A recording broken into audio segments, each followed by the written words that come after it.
Hi friends, అందరికీ welcome back to my channel. మా ఇంటి గణపతిని అయితే 3 డేస్కి మేము నిమజ్జనం అయితే చేసామండి. 4th డే వచ్చేసి ట్యూస్డే, 5th డే వచ్చేసి అష్టమి ఉందనేసి మేము 3 డేస్లోనే అయితే నిమజ్జనం చేసామండి.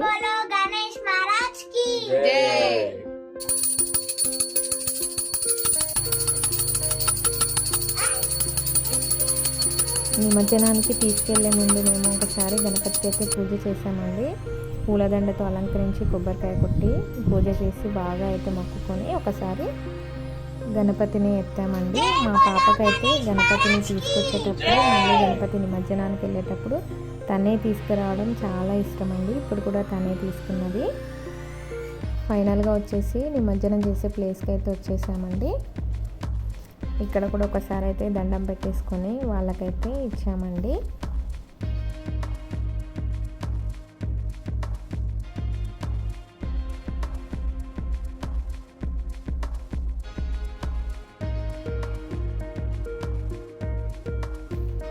మా గణపతి నిమజ్జనం అయితే కంప్లీట్ అయిందండి.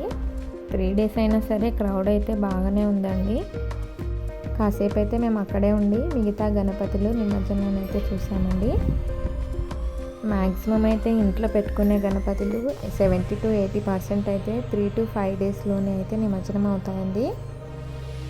బుజ్జి గణపతులు అయితే చాలా గణపతులు నిమజ్జనానికి అయితే వచ్చాయి. మేమైతే చాలా చూసామండి. మా పిల్లలు అయితే చాలా హ్యాపీగా ఫీల్ అయ్యారు.